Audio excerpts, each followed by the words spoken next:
thank you for being here, Kyle, and spending time with us. And good morning. Good morning. And I don't want you to be concerned about the sparsity of beings in the building right now. I think that, at least this is my perspective, we're all doing this, not all of us, but many of us are doing this 28-day cleanse with Dr. Jeff. And I have found that there are a few side effects of doing it. When you do these cleanses, and sometimes you just wake up and you're not feeling it. And that can last for several days. And many of us are fighting through that malaise. And but hey, it's a group project. We're involved. It's happening. I'm very excited about it.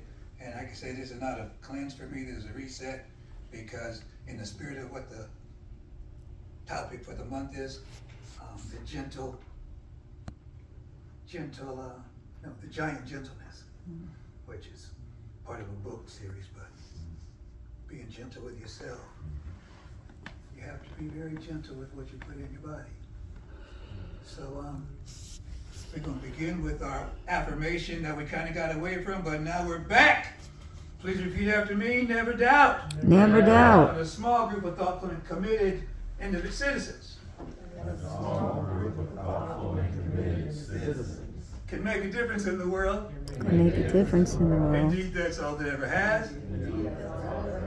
Indeed, that's all that ever. Indeed, that's all we ever can be. That's all we can. That works. Thanks for following that line all the way along. You know, to be a citizen means to dwell within. We dwell within a consciousness of wholeness. We dwell within a consciousness of oneness. We dwell within the citadel of the Most High and dwell in the self-existing God. And I'm checking out Ellie Mae. She was like watching me every time I got a little bit loud. She's like, wait, are you a threat? I need to be paying attention to you. And so we're starting to get along better now. Oh my goodness. And so just want to start off with the outline right here. Part of me wants to go into a song, but I don't like to sing after Melissa sings because I'm a little intimidated. But, you know, I have this, okay, since I said that, now I have to say it because God says you don't get to be intimidated. So, That's right. and the message is, you can help me with this. All right. Someone needs a prayer today. Have you done your part? Someone's in despair this day. Have you prayed from the heart? Listen to the Spirit calling you. They need a light, you know, for our prayer of love lifts them high. It heals them, sustains them, and sets them free. Our prayer of love lifts them high. It heals them, sustains them, and sets them free. And that's the message. Someone needs a prayer today. Now, we always like to think about someone needing a prayer today. When we think about that, we think about those poor, unfortunate people over there. But in the philosophy, we know God is omnipresent, and we are one with the omnipresence of God, so therefore there's no over there. I'm reminded of what Julia Butterfly Hill said when she finally came out of that tree after 2 years. And she was in New York, and she was walking the streets of New York, and she saw garbage everywhere. And people were, that was right about the time the garbage barge was coming down, I guess, with the Hudson River. And everybody's like, we're just going to ship it someplace else. She said, people actually think there's a place called over there. You know, but we're all on the same planet. There's no over there. This is one system. We're all part of this one thing. And so there's really nothing that you can, there's no other place besides the place you're in right now, because everything affects the place you're in right now. You are a difference maker in the place you're in right now. You don't even have to go anywhere else to do it. The butterfly effect says if a butterfly flaps its wings in Japan, its wings in Japan, it can cause a hurricane in New York, because one small act has a cascading effect. Yes? Mm-hmm. We know these things, yes? And so we're talking about kindness today. And I'm reminded, that song Meredith sings, we can be kind. Yeah. We all want the same thing. It doesn't matter what the topic or situation is, this is ours to do. Let's amp up our gentleness and respond in kind. The affirmation says, I breathe gentleness into all the ways our communities and cultures evolve. I breathe Gentleness. Gentleness comes from an awareness of our own sense of being. Gentleness comes from a sense of security. That security comes from the realization of who and what I am. And who I am is what? I am one with the life of God, and I am well and strong in mind and body. People, I say that with assurance because it kept me through my dark night of the soul. It needs to be something you can say to yourself when trouble hits and you don't have, what's that thing? Despair, when there's no answer. When there's a question but there's no answer, and you're out of your mind with ideas, there's nothing left to do. I tell you, when I was having my worst moment of my life, there was an affirmation on the mirror, and that affirmation said, I am one with the life of God, and I am well and strong in mind and body. Yes. And I said it over and over and over and over again, and I made it through the night. I went to sleep saying it, I woke up saying it. I'm reminded of a time someone called me from Texas. He's in despair. His dog had been run over by a truck. It's a great story, but I'm not going to tell it to you. But he found the number to where I was. It was at that time called the First Church of Religious Science in Oakland. Now it's Oakland Center, CSL. He called on a night when Dr. Margaret was there, her husband, Reverend Victor, was there, my mom, Reverend E, became doctor, he was there, and I was the junior minister on staff. He called because his dog had been run over by a truck. He didn't know what to do. He had despair. He was lost, distraught. He said that dog was the only thing he ever loved in his entire life. And he found a Science of Mind magazine in a phone booth. That was back when they were, giving them out all the time. Someone had left that magazine in the phone booth. He looked, he said, somebody might be up in California. He dialed the number, he hit the jackpot, 4 ministers were there. I'm telling you the story because someone's act of generosity and kindness left that magazine in that phone booth. Someone's generosity and kindness left that affirmation on that mirror. Someone decided to pay it forward and give a gift, not knowing who the gift would affect, but know it was a gift from the heart, and see that gift from the heart, compassion. And I'm recognizing Dr. Holmes describes love as the self-givingness of the Spirit to its creation. I love that definition because love is an act of giving. Love is a verb. Compassion is a verb. Compassion is an act of love. Yes? We on the same page here? Mm-hmm. I'm in the same right room, right? Mm-hmm. I didn't wander into a different... Okay. Sometimes, it happens.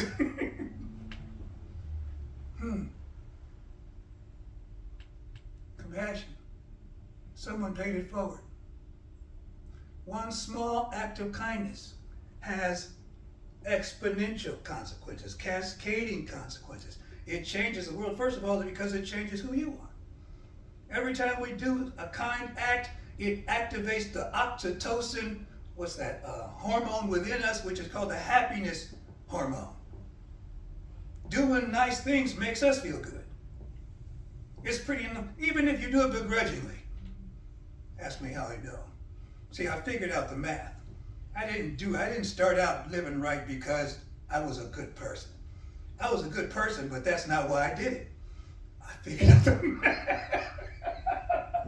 I said, wait a minute. It says I'm going to do better if I try these things. And what I knew, what wasn't working, was feeling angry at the world all the time. Mm-hmm. Has anybody besides me been angry at the world? Yeah. Am I in the room again? Okay, right room. Okay. See, and it's a heavy load. Because guess what? The world does not care how angry you get. The world's not concerned about your feelings. And that's the hard part. It'd be good if the people that hurt us could feel our hurt and then regret it. But most of the time, they just move on. Don't even know. The only person you're hurting is yourself. The only person I can truly injure is my own self. And some of us have gotten very good at hurting ourselves. But we're learning to not do that anymore because we've discovered this realization that reciprocity is the law of the universe. It's the law of God. It's the word of God. It's right there in Scripture. It's done unto you as you believe. But beyond that is beyond done unto you or done unto us as we believe. It's done unto us as we act. Mm-hmm. I don't know if that's ever been said before. It's done unto us as we act. As we live and breathe and have our being, Gandhi said we have to be the change we wish to see in the world. You know, the first thing they come up with in our outline for today, and I've been really working hard at following the outline just for being a more complicit person. Compliant, not the complicit, compliant, you know, and maybe both. And it talks about political and social activism. Dun, dun, dun, dun. Man, that's always a good one. You know, when I was a boy, which was a very long time ago, there were three things you never talked about: politics, religion, and Money. money. Yeah. Absolutely. Especially on the job, right? Right. You can't talk about what each other make because they didn't want you to know how they were taking, cheating you out of your money. You find out somebody's making more money and you got a problem. So they said, oh no, it's bad to talk about money. But politics is something, you know, we're getting more and more polarized. It seems like the world is more polarized. I don't know if it's true or not, but because we have such social media gives us access to every opinion in the world all of the time. Everybody's got a platform. Everybody's a LLC. Everybody's an expert on something, okay? And they're all over the place. It's like, what's this, a cacophony of madness? Everybody got a point of view. Everybody wants, and I'm loving what Dr. Jeff said when he spoke here about how there's 40 ounces, if the stomach holds 40 ounces, and the competition for those 40 ounces is severe, is serious, okay? Well, the competition for the space between the brain and between the skull is heated. Everybody wants it, but the only person who needs it is us. We need to pay attention to what we consume. Because if we pay attention to what we consume, we can pay attention to what we are giving the world. Social activism, they're in their corners. It's not like neutral corners like in a fight. Everybody's in their corner being prepped for the fight. You got to pick a side. People want you to have a side. People want you to be on a side. It's like sports. You got to have a team that you root for. But then there's another side. People are like the anti-politics. We're just not having nothing to do with it. But you know what it requires from everybody? Compassion. Because the one thing is true. You don't know what the other person's going through. You don't know what drove that person to this position that they have. We don't know why they're acting the way they act. But we do know they need help. But rather than help you, I will scorn you. Rather than help you, I will judge you. Rather than help you, I will blame you. Rather than help you, I will condemn you. Rather than help you, I'll make you wrong. Rather than help you, I will make myself better than you by pointing out your flaws and how wrong you are. Rather than be compassionate, which is going to help all of us, I'm going to contribute to the madness with my own insanity. There's something called a collective consciousness. Each of us is an aspect of the collective consciousness. Each of us has our own individual thought atmosphere, which contributes to the collective atmosphere, yes? Yes. So the reason why we know that we're making a difference is because we are not adding more vitriol to the mix. And if you are adding vitriol to the mix, you are still making a difference. You're making it worse. For yourself, but not for anybody else. Because the truth is, there's only one of us here. That's what we get in the oneness. There's only one of us here. The only person I'm harming is myself. The hate and vile that I spew is coming out of me. So no matter where I direct it, I get it first. I have to summon this.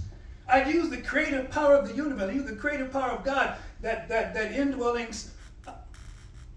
energy that swells up and creates all of life, all of creation. I harness it, and I want to send harm. But I have to channel the harm through me, and so I have to harm myself first. And the question is, am I willing to love the world better?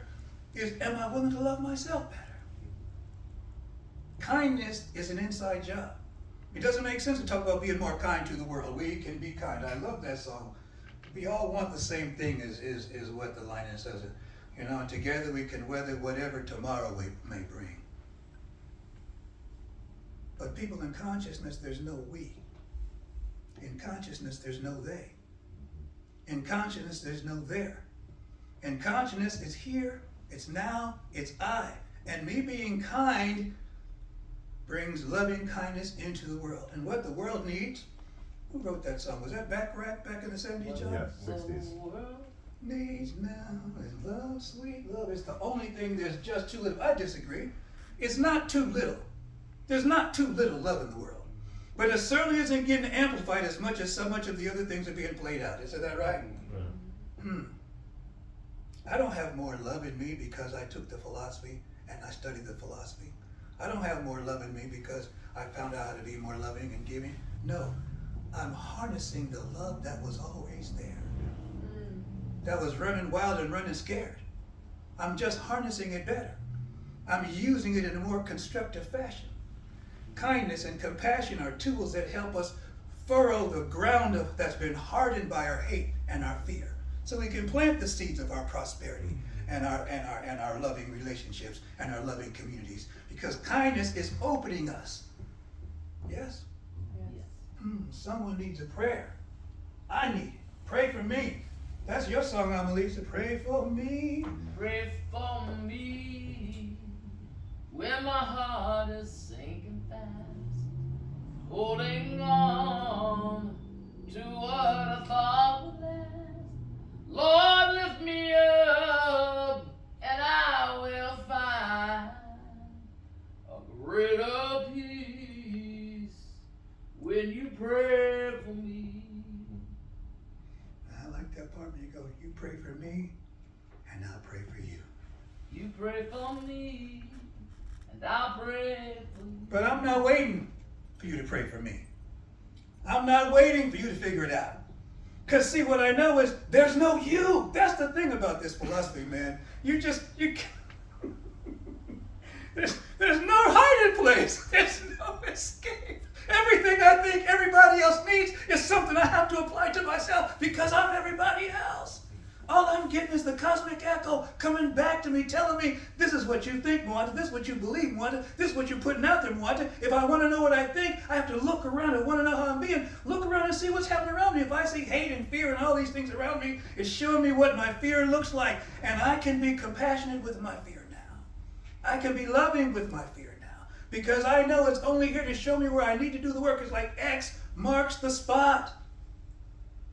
What do we all want? We all want to be loved. Yeah, I know.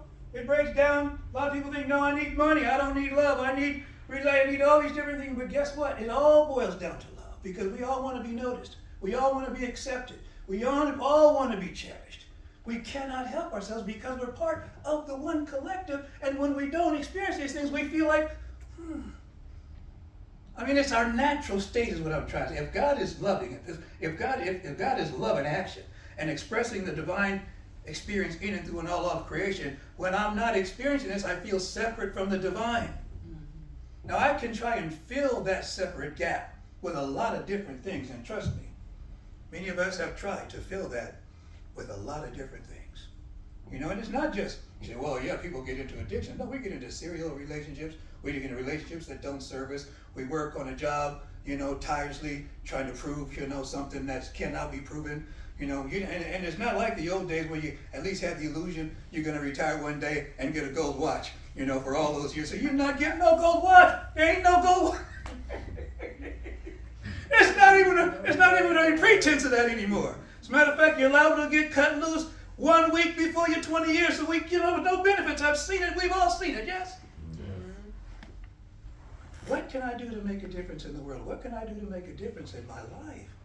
I can be gentle with myself and stop blaming myself, crucifying myself for the mistakes that I've made. Let's understand the mistakes that I've made help me get where I am right now. Every mistake you made pushed you towards the direction you're going right now. You learned something. Brother Ishmael loves to say, what is the learning? Not what happened. We want to shift the conversation to what is the learning? See, that's what compassion looks like. What have I learned from this? How have I grown from this? How can I apply this for the better in my life? And recognize, everyone is doing the very best they can.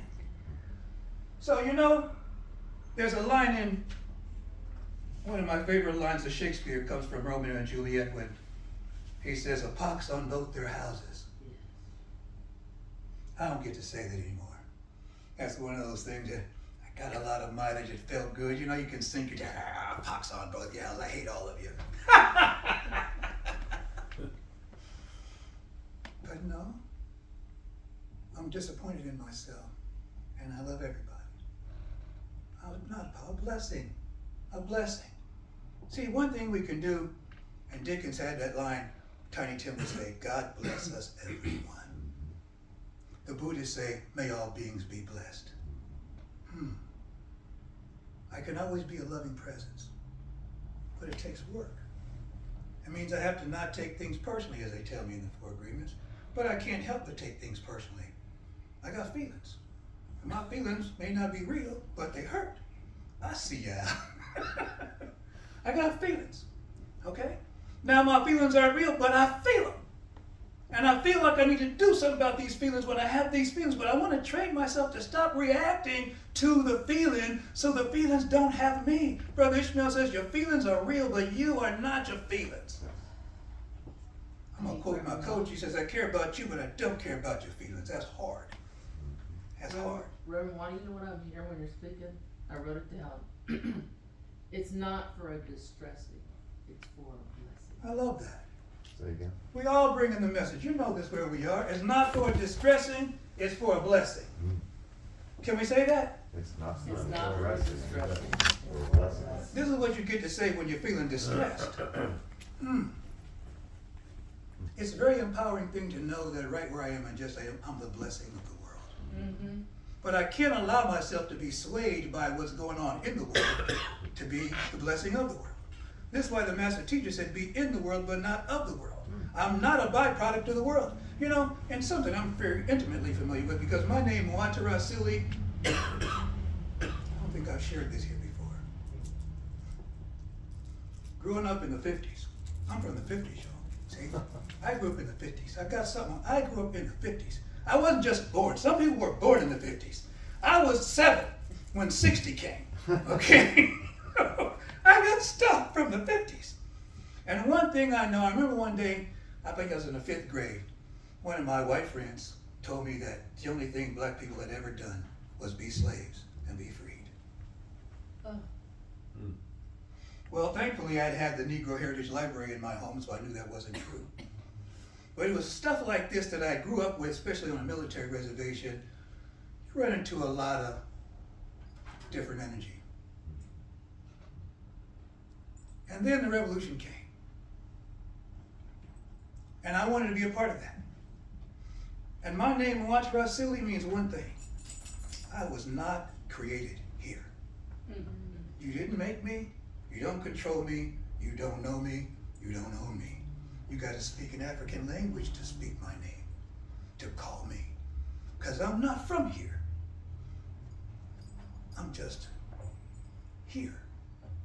I have an identity that's separate from this. This galvanized me in such a way that when I came into religious science, I understood the concept. Because you now know how to be in the world, but not of the world. I was in the place, but I need to know I'm not from this place. These people didn't birth me. They didn't grow me. They don't know me. They don't know me. My own mama told me that. Somebody said something about my mama. You know, black community, somebody say about your mom, you got to fight. That's just the way you got to fight. And I came home after, well, mama, they said this about you, and they said that about you. And she said, boy, those people don't know me. Why are you fighting about what they don't even know me? I don't care what they said. Why do you care about what they said? I'm supposed to care. Am I not supposed to care about that? No, you don't need to care about that. Nobody told me I didn't have to care about it. People, you don't have to care about what's happening in the world. Let me give you permission to stop caring about stuff. Okay? Wait. Where's my, oh, here we go.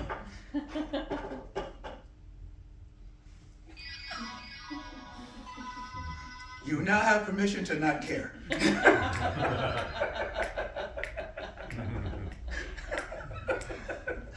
It's important to know that it's not because you don't care. I care so deeply that I cannot get caught up in what looks like caring by choosing a side to oppose. I care so deeply that I have to include it all in the caring and bless it all. My kindness has no limitation. It has no bounds because love is omnidirectional and omnipresent. It doesn't stop going in any direction towards any one being. And whoever you have your biggest issue with, it's time to open your heart and love them twice. Bless them twice. so you can get it out of your system, and all of that energy that's been reserved and restricted for conflict and hate and fear and pain and despair can be released, and your inner splendor, the joie de vivre, your joy of life can replace it instead. We're learning to be gentle with ourselves today by ending the self-criticism. No, don't get me wrong. Sometimes we need to be critical of ourselves, okay? But that's not the definition of me. My criticism says, Mwati, you don't know what you're talking about. You don't know what you're doing. Sit down, be quiet, and listen. I need to hear that because I really do think I know what I'm talking about all the time. Not like the rest of you people. Nobody else in here has that affliction. It's only me, right? So I don't listen to the part of my mind that actually thinks it knows, because that's also the judging part that's condemning me and limiting me and telling me what I'm not and where I'm not measured up and who's not good enough and what's not right. And then you can spend all my energy getting tied up in these things, and I cannot be loving towards myself. I can't be loving towards my loved ones. I saw this thing. Who was it? I think it was just yesterday. It was a woman who did ego tripping. Nikki Giovanni was talking to James Baldwin, and she's like, tell me the truth. Don't lie to me. See if I get this right. Did you see this? Mm-hmm. You're out in the world with a mask on, and you lie to everybody else, telling them it's fine. Then you come home to me, the person who cares about you the most. How's he going to tell me? You give me your ugly self. And you give me your ugly self. Yeah. But you won't show them. Give me the same lie you gave them.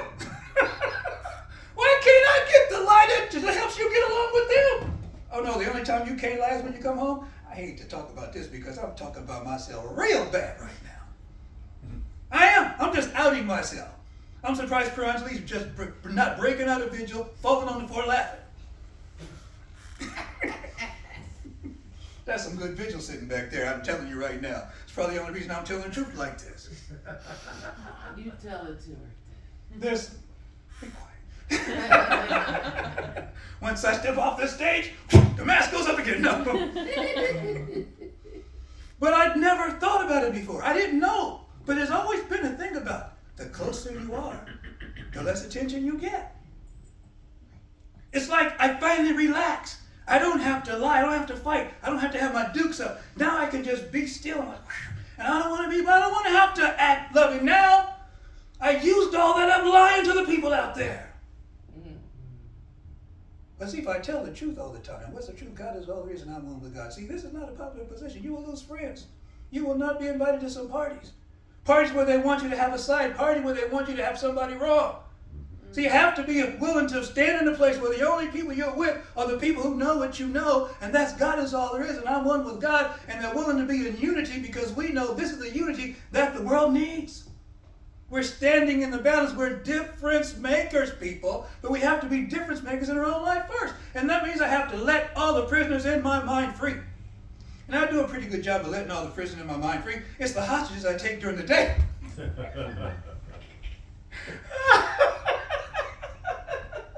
Oh my God.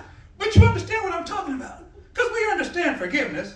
Oh yeah, I've done all the forgiveness work. I know how important forgiveness is. You know, if you don't forgive, you can't prosper in forgiveness. You know all this. We've been reading this, and it's been around too long. We all get forgiveness. But see, it's the hostage situation that happens on the road. The road rage situation. Somebody on the job, just these little different things. So we want to learn to pay it forward by doing what?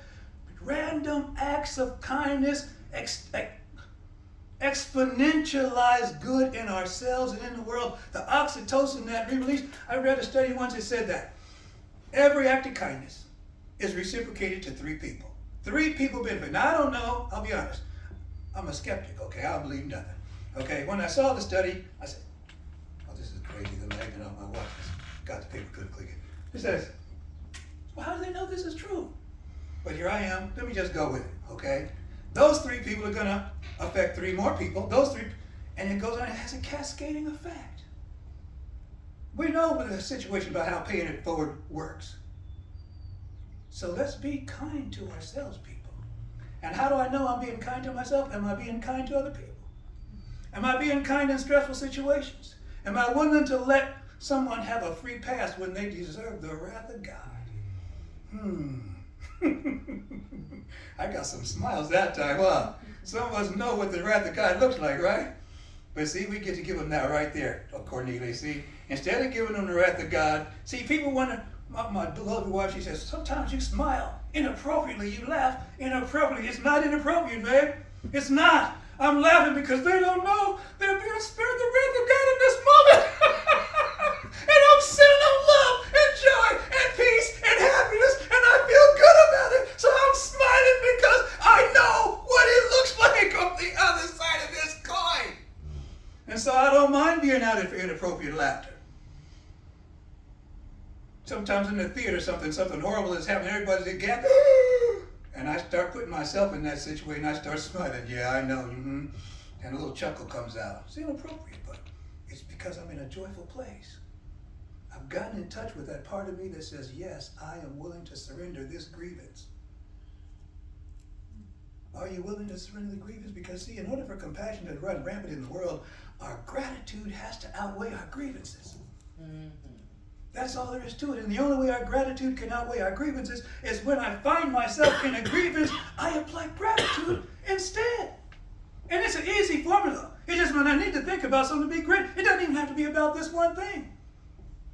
I just have to go back to a grateful, a loving moment. That's what puppies are for. That's what doggies are for.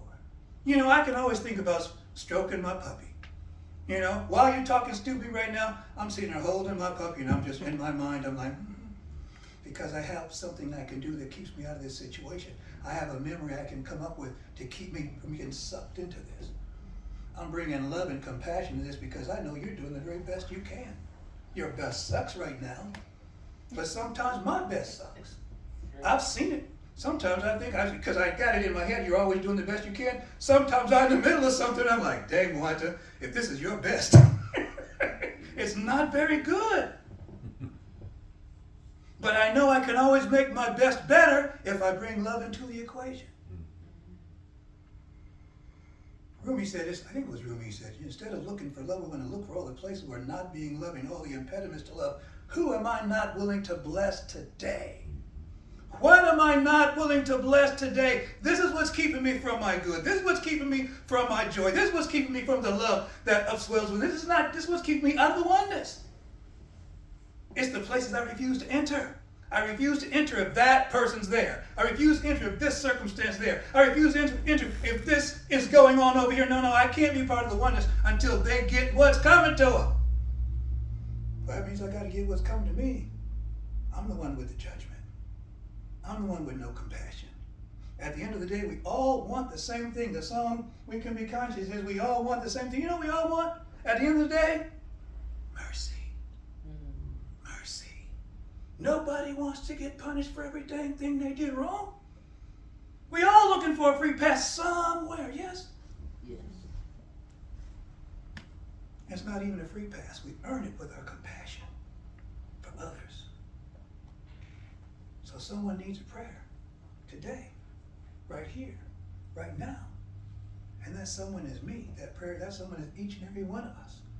You know, we have a prayer call at 7 a.m. every morning. I'm so grateful that I was led to create this prayer line. Every day, someone gets on for prayer. But I find that every day, I find people to put on that prayer list that didn't call in, that I know needs prayer. And I pray for them anyway. And I always pray for me. I always pray for the center. And if there's any conflict anywhere, man, I had to put my second wife on there today. She made the list. I said, you know what the problem with this relationship is? You have not prayed for this woman not one time. I was like, dang, how hurt was I? It doesn't matter. I'm not that mad anymore. I'm not that hurt anymore. God bless you, Eleanor. I know that you rest and abide in the shadow of the Almighty God all the days of your life. I'm going to keep blessing her every time I think about her. Because I have to change the vibrational frequency between she and I. I got to. It's my obligation to myself and to the world. I don't get to have secret hangouts where I can still be angry and be justified, because that's one of those places I feel completely justified. That's the place you want to find, because it's easy. Surrender is not when you're right. No, surrender is not when you're wrong. That's just common sense. If you know you're wrong, you let go, yes? Some say, well, I surrendered. No, you didn't surrender. You just realized you was wrong and complied. Surrender happens when you know you're right and you have all the evidence to prove it. That's when the blessing catches fire. That's the kindling and the spark. The grievance is the kindling, the tinder. The knowing I'm right and surrendering anyway, that's the spark that ignites transformation of that situation. The master teacher said, would thou be made whole? Are you willing to be free? Are you willing to be free? And guess what? That's a moment-to-moment question, a breath-by-breath question. Because in the moment, yeah, I'm willing to be free, and then something comes along. Someone comes along. But no, I'm free every moment. And I'm liberating beings everywhere. How do I do it? Because I liberate myself in every action. When I say I'm here to liberate the planet, it's not that I'm this great avatar that's coming down with a flaming sword and I'm striking a blow for righteousness across the sweeping the land from all evildoers. No! I'm liberating my conscience so that all I can see, all I can know, all I can be is God. And I see God everywhere. And I bless God everywhere. And if I don't see God, I know it's time for me to do a deeper blessing and deeper cleansing on myself and set the captives in my heart and my mind free and don't take hostages. Instead, I'm just going to bless people. How'd you say that? Instead of a what? Instead, it's not for a distressing. It's not for distressing. It didn't come here to distress me. It came to bless me. And I'm blessing it back. And therein is freedom, people. And kindness rounds your life, and it reigns supreme in consciousness in the world. And this is the place we get to live and breathe and have our being. This is what's taught here at the San Francisco Center for Spirit Living and Truth Centers around the world. Our organization is around the world, but not just us. It's happening everywhere. It's blossoming everywhere. Flowers are in bloom all over the world, even while weeds are growing all over the world. So even though we can pick up the internet and find all these horrible things, you can spend time looking at all the wonderful things, and the algorithm is tracking you everywhere you go, will only send you good news. So if you are seeing a bunch of bad news and horrible things on your feed, it's because that is what you're paying attention to. And the universe is following our intention. It's reciprocity. So that's a good experiment for us. What's the ratio between the good and the bad coming in my feed? How can I increase that? Who can I bless today? Who can I love better today? Thank you. Namaste.